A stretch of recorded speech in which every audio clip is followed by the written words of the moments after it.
Hey guys, this is ArchangelCas here, and honestly I just have to say, I know I haven't really been keeping on top of my recordings, but real life just happens to get in the way.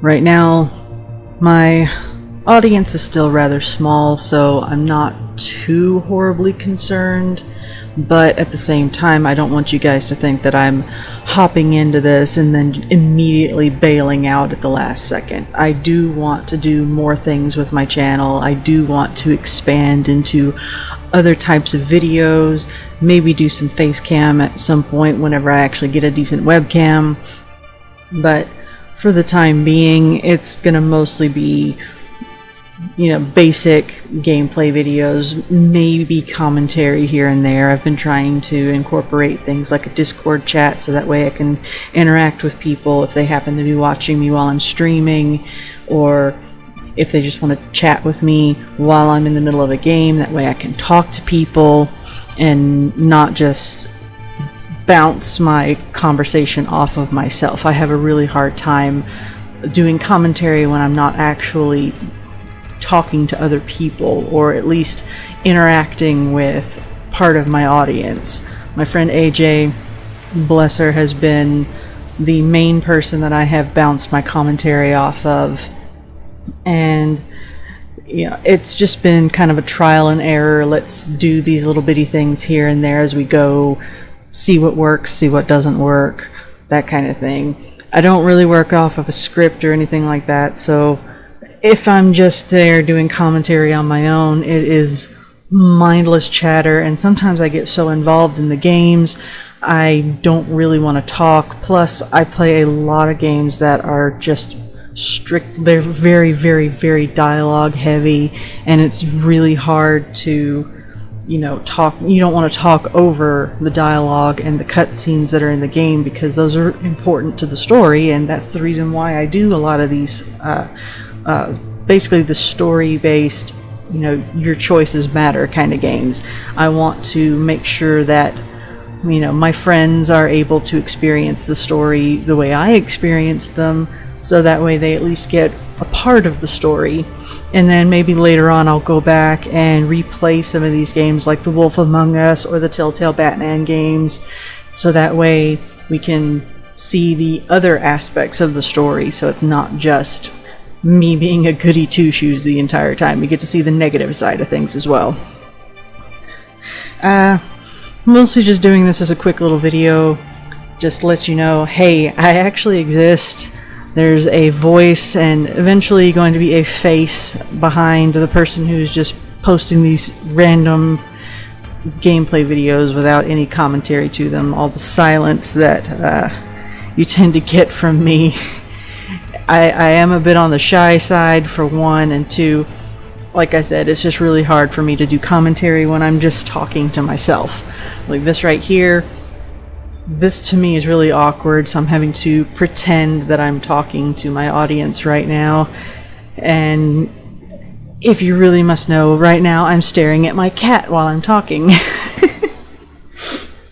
But if anybody has any ideas for future videos, like I want to do reviews over I can't even speak tonight.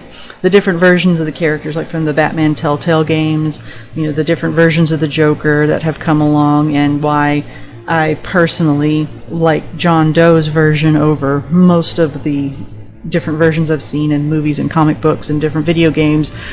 That includes the newer comic books and of course the Suicide Squad Joker, which I absolutely despise, but that's a whole story for another time. But I'm going to be doing older games as well, like the Quest for Glory series, and like the point and click 16-bit games, for like the Return of the Phantom of the Opera, things like that. Just older games that I grew up with, because I'm not exactly one of these super young, hip, trendy gamers that are on YouTube right now. If you heard that thump, that was one of my cats. I am in my 30s. I'm not exactly going to be always on top of the new games that are out, plus my computer can only handle so much, but I do have a few things in mind. I'm getting a little bit better with my editing skills and things like that, so that way we can make my videos a bit more interesting, plus I can cut out all the many times that I managed to miss my QTEs and get my characters killed, which, believe me, happened quite a bit before I got my game controller for my PC. But yeah, hi, I exist. Hello. I don't know, I guess at this point I'm just opening up the forum to you guys, and if there's anything at all that you would be interested in having me tackle, any games you think you might want to see me do, like I'll post up a list of the different games that I have. I have a ton of them. I have at least 105 on Steam, and I've got 56 on GOG right now, plus you've got the games that I've got on Origin. I've got a ton of games. I've even got some that are still on CDs that, CD-ROMs and stuff that I can upload or install on my computer and go from there. But yeah, there's quite a bunch of games that I have right now, and I don't even know where to start. I'm trying to make myself finish Life is Strange right now because Life is Strange 2 is coming out next month.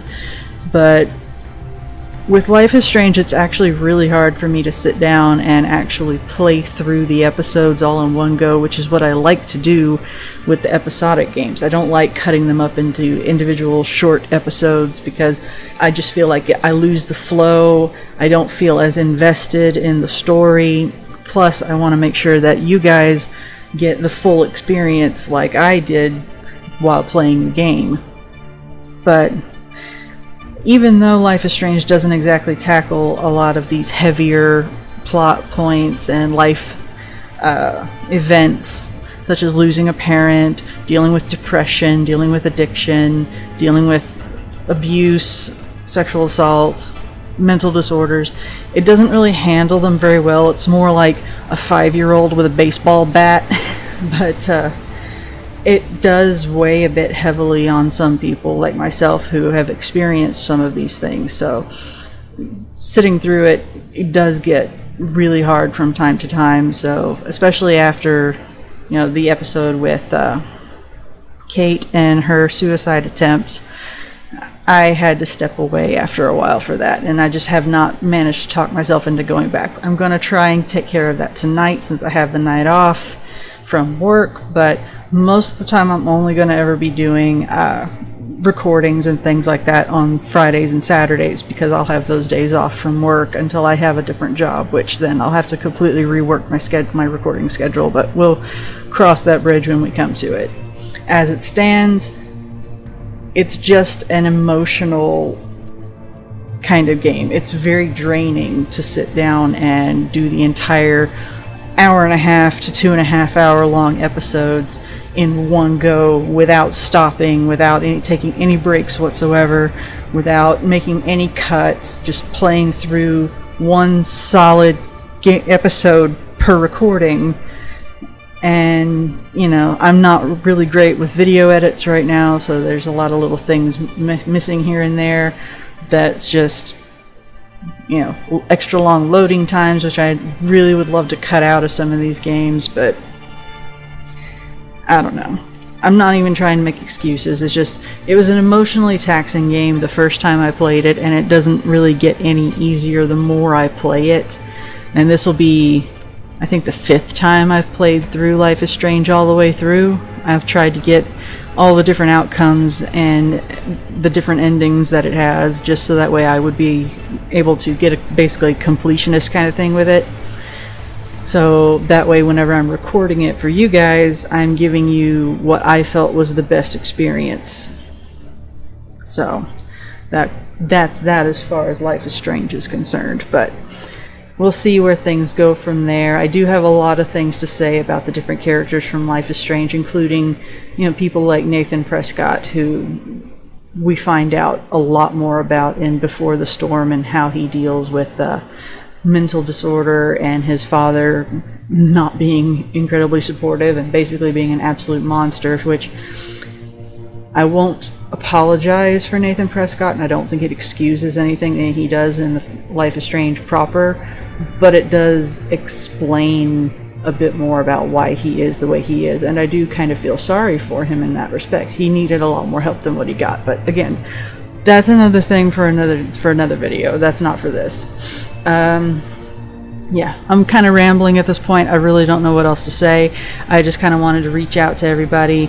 You know, if there's any games you want to see me tackle, let me know. I'll see if I have them in my list. I'll end up posting the list at some point, so that way you guys can, you know, maybe pick and choose and see whatever I go for next. I still need to finish the Cat Lady, which again is another emotionally taxing game, so it takes me quite a bit to want to sit down and actually play it, even though I love it.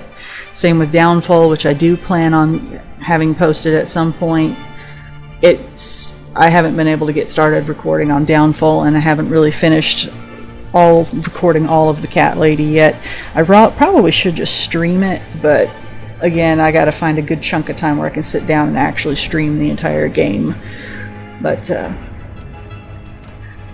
I think I've got Mass Effect, at least the first 3 on my list. Mass Effect, I tried Andromeda on my PC, and it's definitely not going to run it very well unless I cut down the graphics to their bare minimum, and I don't like doing that because then my videos look like garbage. So we'll try to tackle that once I get my setup upgraded. So yeah, got some old games, got some newer games, got some brand new games, all in the lineup for things to come. But as far as when they're going to show up, it's going to be based on when I'm actually able to sit down and record. So we'll see how things go, and we'll go on from there. So yeah, this is ArchangelCas signing off. Again, mostly just wanted to say hi to you guys and let you know I'm still alive, I'm still making plans, and I still have things that I want to do with the channel. So please stay tuned, and we'll see where things go.